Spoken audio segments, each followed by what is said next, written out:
আমরা যে যে ট্রেনিং করাচ্ছি হেভি ইকুইপমেন্ট অপারেশন কোর্সের উপরে, তো এই ট্রেনিংটা আসলে তো বাংলাদেশে অনেক জায়গাতে অনেকে জানেই না যে বাংলাদেশে crane, forklift, road roller, excavator এগুলো সরকারিভাবে শেখার সুযোগ আছে এবং যে জব প্লেসমেন্টের যে সুযোগগুলো আছে আমরা যেগুলো করে থাকি, যেটা আপনি করে থাকেন সেটা হচ্ছে যে বিভিন্ন কোম্পানিতে ফ্যাক্টরিতে গিয়ে গিয়ে যে কোথায় অপারেটর লাগবে, হ্যাঁ, তাদের সাথে যে একটা কমিউনিকেশন করে আমাদের যারা প্রশিক্ষণার্থী যারা ট্রেনিং করে এখান থেকে বের হয়ে যায় তাদের সিভি রেডি করে তাদেরকে দেওয়া, প্লাস তাদেরকে জানানো।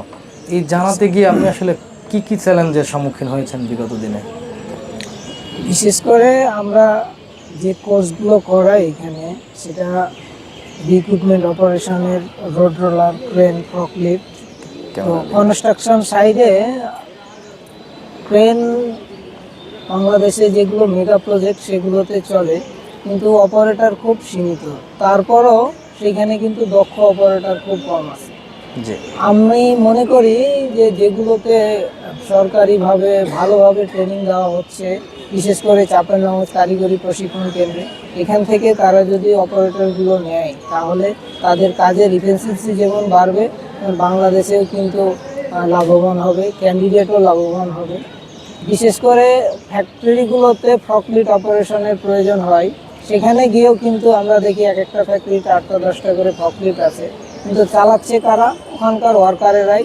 2 দিন 3 দিন ট্রেনিং দিয়েই তাদেরকে দিয়েই ওগুলো কাজ করাচ্ছে।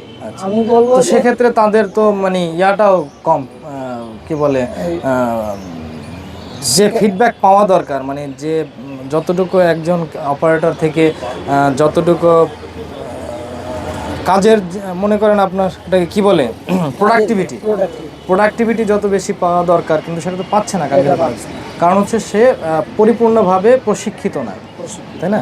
তো সেক্ষেত্রে তবে এখানে আসলে চ্যালেঞ্জটা আসে, আমি যেটা মনে করি যে যারা ইন্ডাস্ট্রিতে আছে বা যেসব ফ্যাক্টরি কোম্পানিতে এই ইকুইপমেন্টগুলো আছে তারাও আসলে তাদের যারা এইচআর লেভেলের বা তাদের যারা মালিক পক্ষ তারা আসলে জানে না যে বাংলাদেশে হেভি ইকুইপমেন্ট অপারেশনের উপরে সরকারিভাবে প্রশিক্ষণের ব্যবস্থা আছে এবং সেই প্রশিক্ষণের মান কতটা যে মানে ভালো মানের এটা সম্পর্কে হয়তোবা তাদের ধারণা নাই, এরকমই মনে হচ্ছে হয়তোবা, নাকি?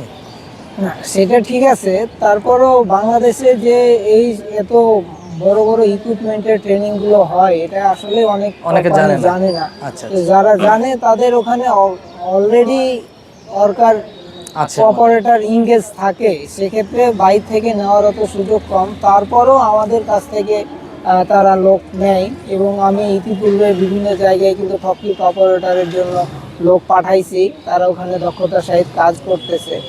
কিন্তু প্রাথমিকভাবে এটার স্যালারিটা কম, মানে ওয়ার্কার লেভেলের স্যালারি আপনার 10 থেকে 12 হাজার টাকা একজন অপারেটরের স্যালারি, এটা খুবই কম, বিশেষ করে ফর্কলিফট অপারেটরের।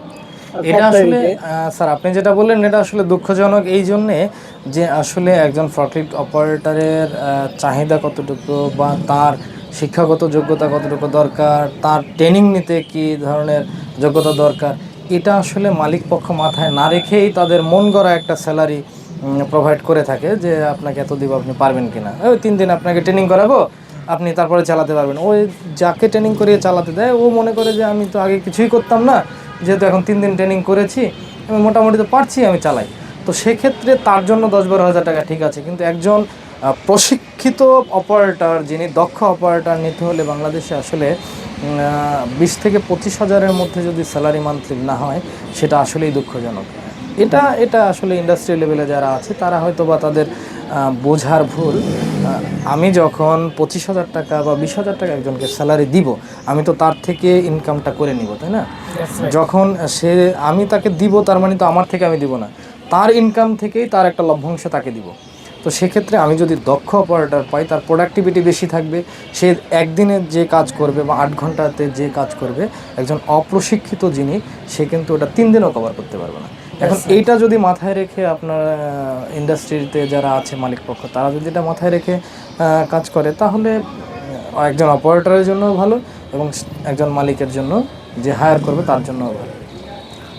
তো সর্বোপরি কথা হচ্ছে বাংলাদেশের আসলে এটা এখন পর্যন্ত জানে না। আমি ফেসবুকে একটা মজার ব্যাপার শেয়ার করি, আমি ফেসবুকে আমাদের যে প্রতিষ্ঠানের সার্কুলারটা শেয়ার করেছি, তো ওখানে কেউ কমেন্টস করেছে এটা ভুয়া। তো তার এটা কমেন্টস করা স্বাভাবিক, কারণ সে দেখেছে যে এত বড় গাড়িগুলো সরকারি খরচে বিনামূল্যে প্রশিক্ষণ দিবে, এটা কেমন যেন একটা ব্যাপার। হ্যাঁ, আসলে মানুষ বিশ্বাস করতে চায় না। বিশ্বাসই করতে চাই না। তো আপনারা আমরা যে আলোচনাটা করলাম আসলে আশা করি আপনারা বুঝতে পারছেন, এবং যদি আপনারা যদি কোনো প্রকার অপারেটর প্রয়োজন হয় অবশ্যই যোগাযোগ করবেন চাঁপাইনবাবগঞ্জ কারিগরি প্রশিক্ষণ কেন্দ্রে। আর আমরা কি কি অপারেটর আপনাদের দিতে পারবো সেটা আমরা একটু ক্লিয়ার করে নিই। সেটা হচ্ছে আমরা আপনাদেরকে ফর্কলিফট অপারেটর, ক্রেন অপারেটর এবং excavator operator, road roller operator, এগুলো আপনাদেরকে আমরা দিতে পারবো, এবং সেটা শতভাগ প্রশিক্ষিত এবং দক্ষ। আমরা শুধু যে অপারেটিংটা শিখিয়ে থাকি বিষয়টা তা না, অপারেটিংয়ের সাথে সাথে যে বেসিক মেনটেনেন্সগুলো আছে, এই গাড়ির কোনো প্রকার সমস্যা হলে একজন অপারেটর সে নিজেই এই সমস্যা আইডেন্টিফাই থেকে শুরু করে এর সমস্যা সমাধানও সে করতে পারবে। তো এই নিশ্চয়তা দিয়েই আমরা একজন অপারেটর তৈরি করে থাকি। অতএব আপনারা যদি দেশকে ভালোবাসেন, দেশের সমৃদ্ধি কামনা করেন, তাহলে অবশ্যই বলবো আপনারা প্রশিক্ষিত জনবলকে নিয়োগ প্রদান করেন। তো সেক্ষেত্রে অবশ্যই যোগাযোগ করেন চাঁপাইনবাবগঞ্জ কারিগরি প্রশিক্ষণ কেন্দ্রে। ধন্যবাদ, আপনাদের সুস্বাস্থ্য কামনা করে আজকের মতো বিদায় নিচ্ছি। আল্লাহ হাফেজ। ধন্যবাদ।